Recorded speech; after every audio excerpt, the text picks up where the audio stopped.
আসসালামু আলাইকুম প্রিয় দর্শক মণ্ডলী, শুরু আপনার নাম? মুজিব। মুজিব পুরো নাম কি?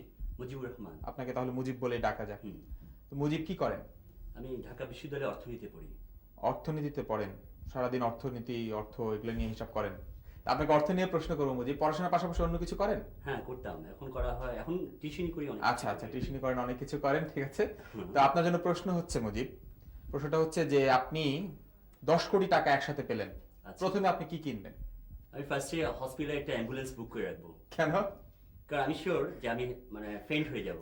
ফেল হয়ে যাবেন, অজ্ঞান হয়ে যাবেন। হ্যাঁ। ঠিক আছে মুজিব, আপনি একই সঙ্গে একজন ডাক্তারের সঙ্গে কথা বলে রাখবেন। এরপরে যিনি বসে আছেন, মুজিবের উত্তর শুনে হাসছেন, আপনাকে 10 কোটি টাকা দেবো না। আপনার নাম?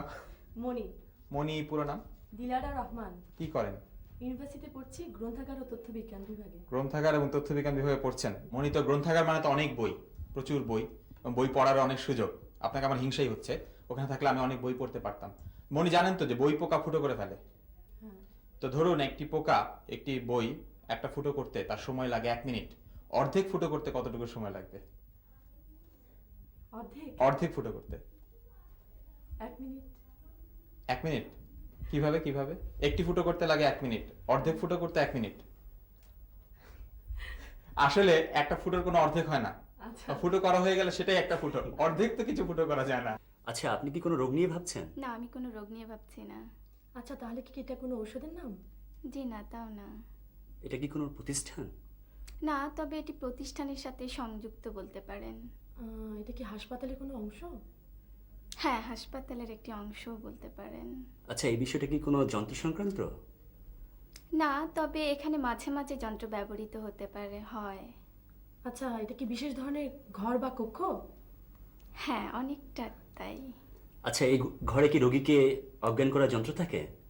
হ্যাঁ হ্যাঁ, অনেকটা কাছে চলে এসছেন আপনারা। আচ্ছা, এই কক্ষে কি অস্ত্রোপচার করা হয়?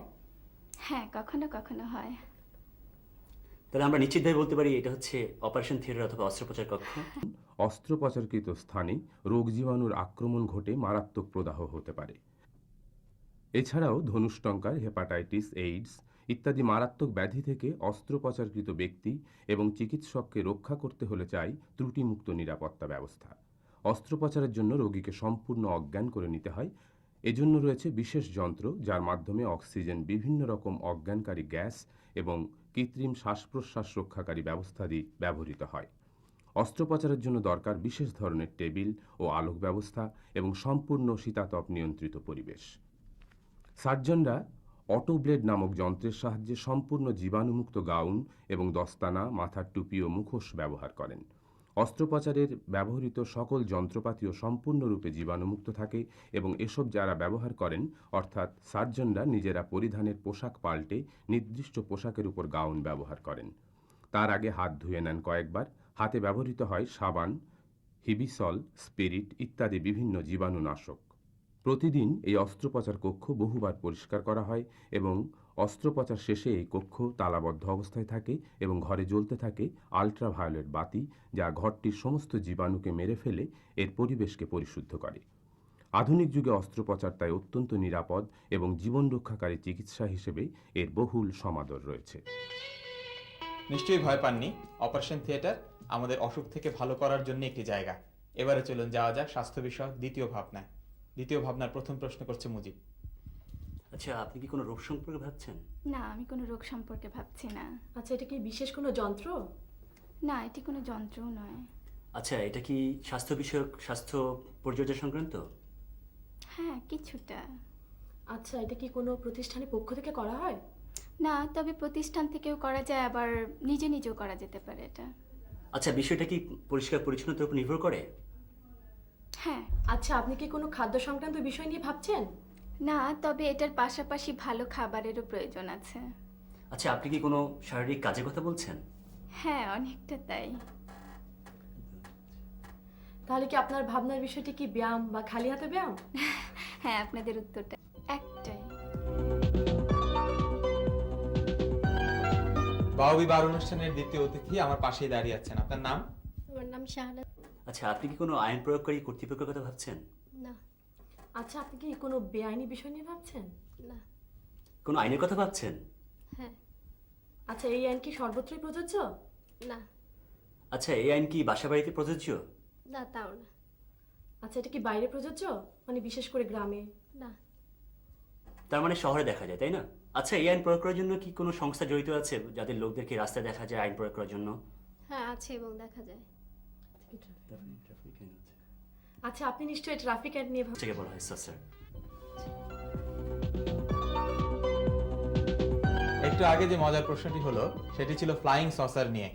ফ্লাইং সসার আকাশে উড়ে বেড়ায় বলে অনেকেই দাবি করেন এবং দেখেছেন বলেও দাবি করেন। এটি হচ্ছে আনআইডেন্টিফাইড ফ্লাইং অবজেক্ট বা ইউএফও নামেও ডাকা হয়। কিন্তু সসার, শুধু সসার শব্দের ইংরেজি অর্থ হচ্ছে চায়ের কাপের নিচে যে তস্তরি থাকে সেটি, বা পিরিচ বলে অনেকে বলেন। তা কি কোনো ঐতিহাসিক স্থান নিয়ে? না, কোনো ঐতিহাসিক স্থান নয়। তাহলে কি এটা কোনো ঐতিহাসিক ব্যক্তি? না, তাও নয়। আচ্ছা, এটা কি ধর্মের সঙ্গে সম্পর্কিত কোনো স্থান? হ্যাঁ, ধর্মের সাথে সম্পর্কিত। আচ্ছা, এখানে কি পীর আউলিয়া বা এরকম বিখ্যাত কারো কবর আছে? না, কোনো কবরস্থান বা মাজারের কথা ভাবছি না। মসজিদটি কি প্রতিষ্ঠাতার সাথে সম্পর্ক আছে? হ্যাঁ। মসজিদটি কি পুরনো ঢাকায় অবস্থিত? হ্যাঁ, একটি পুরনো ঢাকার একটি বিখ্যাত মসজিদ। আচ্ছা, মসজিদটা কি কোনো বিশেষ নকশার কারণে তার নামকরণ হয়েছে? হ্যাঁ। আচ্ছা, আপনি নিশ্চয়ই তারা মসজিদের কথা ভাবছেন? হ্যাঁ, আকাশের তারা খচিত তারা মসজিদের কথাই ভাবছিলাম। ঢাকাকে বলা হয় মসজিদের শহর। সৌন্দর্যময়তা আর তারকাখচিত নকশার জন্য যে মসজিদটির একটি বিশেষত্ব রয়েছে সেটি তারা মসজিদ। মূল তারা মসজিদ নির্মাণ করেছিলেন মির্জা আহমেদ জান বা জমিদার মির্জা গোলাম পীর। তার পূর্বপুরুষ প্রথমে বসবাস শুরু করেছিলেন মহল্লা আলে আবু সাইদে, অর্থাৎ আর্মেনি টোলায়। বর্তমান আবুল খয়রাত রোডে মির্জা মসজিদটি নির্মাণ করেছিলেন অষ্টাদশ শতকের শেষ দিকে। তখন মসজিদটি পরিচিত ছিল মির্জা সাহেবের মসজিদ নামে। 1926 সালের দিকে আলীজান ব্যাপারী নামে এক ব্যবসায়ী পুরো মসজিদটি সংস্কার করেছিলেন। মসজিদের গম্বুজ থেকে দেয়াল পর্যন্ত সবটুকু জায়গা চিত্রিত করেছিলেন রঙিন টাইলসের টুকরো দিয়ে, তারার মোটিভে। তারপর থেকে এর নাম তারা মসজিদ। তারা খচিত তারা মসজিদ দেখে এলাম।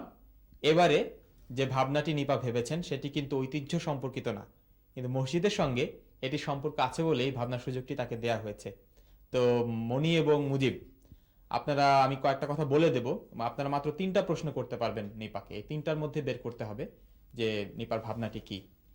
একটি জিনিস যেটি তিনি ভেবেছেন সেটি মসজিদের সাথে সম্পর্কিত এবং এটি দিনে 5 বার করতে হয়। তাহলে আপনারা প্রশ্ন শুরু করুন। আচ্ছা, এটা কি নামাজ? না, এটি নামাজ নয়। তাহলে এটা নিশ্চয়ই অজু? হ্যাঁ। অজু সম্পর্কে বৈজ্ঞানিক ব্যাখ্যা এখন আমাদের জন্য দেবেন জাতীয় অধ্যাপক ডাক্তার নুরুল ইসলাম। অজুর বৈজ্ঞানিক দিকটা আমরা আজকে আলোচনা করব। অজু মানে পরিষ্কার পরিচ্ছন্ন হওয়া। হাত ধোয়া থেকেই শুরু হয়। হাতের আঙ্গুলগুলো যেখানে যেখানে ময়লা হয় সেখানে পরিষ্কার করতে হয়, যেমন নখ, আঙ্গুলের মাঝখানে ফাঁক, এবং 2 হাত ব্যবহার করে 3 বার করে ধুতে হয়। এ পর্যন্ত ধোয়ার পরেই আমাদের কুলি করতে হয়, এবং কুলি করার আগে যদি মোছাও করা হয় তাহলে ভালো।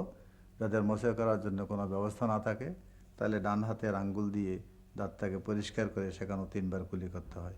এই কুলি করার পরে নাকে পানি দেওয়ার আগে আঙ্গুল দিয়ে পরিষ্কার করতে হয়, কারণ আপনারা খেয়াল করে দেখবেন এখানে চুল থাকে ছোট ছোট, এবং ওখানে ময়লাগুলো জমে থাকে সারাদিনের।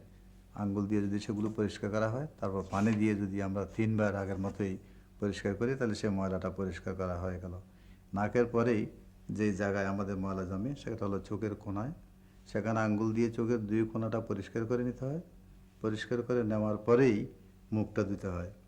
এই যে মুখ ধোয়ার পরেই আমাদেরকে ধুতে হয় হাত। কেউ কেউ প্রশ্ন করতে পারে, তাহলে যে মুখ ধোয়ার আগে হাত ধোয়া হলো না কেন?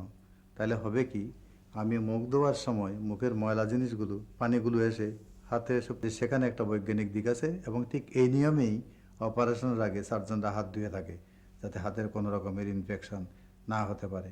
এটা আমাদের জন্য বলতে গেলে একটা গৌরবের, যে বৈজ্ঞানিক দিক দিয়ে আমরা ওজুর সৃষ্টি হয়েছিল সেটা বর্তমান যুগে সার্জনরাও ব্যবহার করতেছে, আগে থেকে সেটাকে ব্যবহার করা আসতেছে। কাজে এই হাত ধোয়ার পরেই আমার হলো কান। এই কানের মধ্যে এই যে বিভিন্ন স্তর আছে, এর মধ্যে ময়লা জমে, সেই জন্য আঙ্গুল ঢুকিয়ে ওগুলোকে পরিষ্কার করতে হয়। পরিষ্কার হয়ে যাওয়ার পরে যে আঙ্গুলে ময়লা জমলো সেই আঙ্গুল আমি ব্যবহার করলাম না, তখন বৃদ্ধাঙ্গুল দিয়ে কানের পেছন দিকটা আমি পরিষ্কার করে নিলাম। এই যে পরিষ্কার করে নেওয়ার পরেই আমার এই আঙ্গুল আর এই আঙ্গুল তো ময়লা জমে গেল, বাকি আঙ্গুলগুলো দিয়ে আমি মাথা মোছাই করলাম। মোছাই করবার সময় সবচেয়ে যেটা খেয়াল করার বিষয় সেটা হলো এই যে চুলটাকে মুছে এ পর্যন্ত নিয়ে এসে আমি তুলে ফেললাম। যদি নিচে আনি তাহলে ময়লাটাকে এখানে দিলাম, সেটা যাতে না হয় সে পর্যন্ত এই পর্যন্ত নিয়ে এসে আমি আঙ্গুলের যে অংশটুকু পরিষ্কার আছে সেটা দিয়ে গর্দনটাকে আমি পরিষ্কার করে নিলাম। এই হলো মোছে। এবং এর বৈজ্ঞানিক দিক হলো এই যে আমরা এই পরিষ্কার আঙ্গুল দিয়ে অপরিষ্কার জিনিসটাকে পরিষ্কার করে দ্বিতীয়বার ব্যবহার করতেছি না।